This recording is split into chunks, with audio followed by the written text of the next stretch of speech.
আজকে আমি আলোচনা করব বৃষ রাশি ও লগ্নের জাতক জাতিকাদের 2025 সালের এপ্রিল মাস কেমন যাবে। পুরো ভিডিওটা স্ক্রিপ্ট না করে পুরো ভিডিওটা দেখবেন, কারণ এপ্রিল মাস আপনাদের কেমন যেতে চলেছে সম্পূর্ণ আলোচনা করব। আর যারা প্রথম আমার চ্যানেলে, অতি অবশ্যই চ্যানেলটিকে সাবস্ক্রাইব করে দিয়ে বেল আইকনটিকে প্রেস করে দেবেন আর লাইক দিতে ভুলবেন না। চলে আসি এপ্রিল মাস আপনার কেমন যাবে। দেখুন, আমি ভিডিওতে গ্রহের অবস্থান বলছি না, কারণ প্রত্যেকেই এই গ্রহের অবস্থানের দিকগুলো ভিডিও কেটে তারপর ভিডিওটা দেখেন, ওইটা দেখেন না। তাই আপনারা যদি কেউ চান তাহলে আপনারা হোয়াটসঅ্যাপে বা আপনারা কমেন্টে লিখতে পারেন যে গ্রহের অবস্থানগুলো জানানো প্রয়োজন, তারপর থেকে গ্রহের অবস্থান জানাবো। এই মাসে আপনি মাথা ঠান্ডা রাখুন এবং ধৈর্য ধরে কাজ করুন। পরিবারের সদস্যদের সঙ্গে ভালো সম্পর্ক বজায় রাখুন। নিজের স্বাস্থ্যের যত্ন নিন। রাগ এবং অতিরিক্ত কথা বলা আপনি এড়িয়ে চলুন। এবার কি এই মাসে করতে হবে, কি প্রতিকার করতে হবে আপনাকে, প্রতিকারও আমি ভিডিও শেষে আপনাদের জানাবো। দেখে নিই আপনাদের প্রথম ভাব। এই মাসে আপনাদের আত্মবিশ্বাস বাড়বে। আপনি নিজের লক্ষ্য পূরণের জন্য কঠোর পরিশ্রম করবেন। দ্বিতীয় ভাব থেকে আমরা কি পাই? আর্থিক লাভের সম্ভাবনা রয়েছে। পারিবারিক সম্পত্তি থেকেও লাভ হতে পারে। তৃতীয় ভাব মানে সাহস, যোগাযোগ। এই মাসে আপনার সাহস বাড়বে। আপনি নতুন কিছু করার উৎসাহ পাবেন বা উৎসাহিত হবেন। চতুর্থ ভাব থেকে মাতৃভাব বা সুখ আরামকে আমরা বুঝি। পরিবারের কিছু সমস্যা দেখা দিতে পারে, তবে আপনি ধৈর্য ধরে সেগুলিকে সমাধান করতে পারবেন। ধৈর্য ধরুন, সব কিছুই সমাধান হয়ে যাবে এবং মায়ের সঙ্গে আপনার সুসম্পর্ক বজায় থাকবে। পঞ্চম ভাব থেকে শিক্ষা, প্রেম ও সন্তানের দিক দেখা হয়। তাহলে প্রেমের ক্ষেত্রে এই মাসে উত্থান পতন দেখা যাবে। মানে যারা প্রেমে আবদ্ধ আছেন তাদের কোনো সময় ভালো বা কোনো সময় খারাপ যেতে পারে, বা কোনো সময় আপনাদের মনোমালিন্য হতে পারে।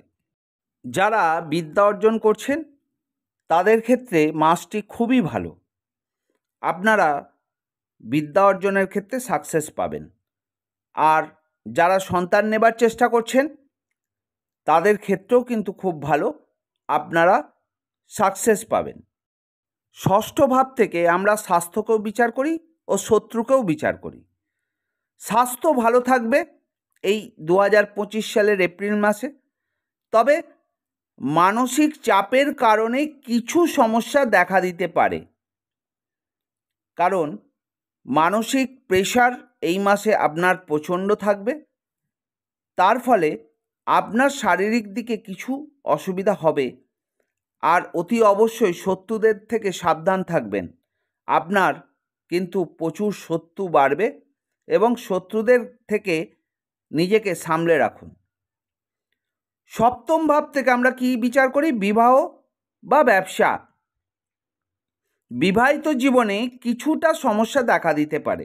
অতি অবশ্যই যখন কোনো কাজ করবেন বা ডিসিশন নেবেন, আপনার বিবাহিত জীবনের পার্টনারের সঙ্গে অতি অবশ্যই আলোচনা করে আপনি কোনো ডিসিশন নেবেন। তাতে আপনার সঙ্গে আপনার পার্টনারের সম্পর্কটা সুমধুর থাকবে।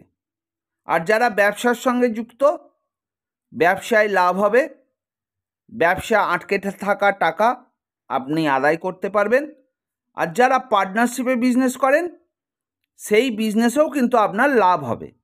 এই মাসে আপনি কিছু গোপন তথ্য কারুর যেটা নিয়ে আপনার মাথা ব্যথা হচ্ছে, যেটা নিয়ে আপনি চিন্তিত, তার কিছু গোপন তথ্য আপনি জানতে পারবেন।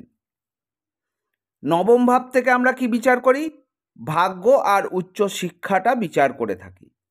তাহলে ভাগ্য সম্পূর্ণ সহায় থাকবে এই 2025 সালের এপ্রিল মাসে। উচ্চ শিক্ষার জন্য মাসটি খুবই ভালো। দশম ভাব থেকে আমরা কি বিচার করি? কর্মকে বিচার করি বা পেশাকে বিচার করি। তাহলে কর্মক্ষেত্রে আপনাদের লাভের সম্ভাবনা রয়েছে। আপনি নতুন কোনো কর্ম পেতে পারেন বা আপনার কর্মের দায়িত্ব বৃদ্ধি পাবে এবং মাইনেও আপনার কিন্তু বৃদ্ধি পাবে। আর যারা রাজনৈতিক ক্ষেত্রে যুক্ত, তাদের এই সময় কোনো বড় পদ, রাজনৈতিক ক্ষেত্রে কোনো বড় পদ পেতে পারে বা কোনো নতুন করে দায়িত্ব পেতে পারে। একাদশ ভাব থেকে কি আমরা বিচার করি? লাভ, ইচ্ছা, সম্মান, সম্পত্তি, এত কিছু বিচার করি। তাহলে এই 2025 সালের এপ্রিল মাসে আপনার যা মনের ইচ্ছা সেটা পূরণ হতে পারে। আর্থিক লাভ আপনি পাবেন, আর্থিক লাভ আপনার হবে, বিভিন্ন সোর্স থেকে ইনকাম আপনার বাড়বে। আপনি লটারিতেও কিন্তু অর্থ প্রাপ্তি করতে পারেন আর আপনার ইচ্ছাগুলো কিন্তু পূরণ হবে।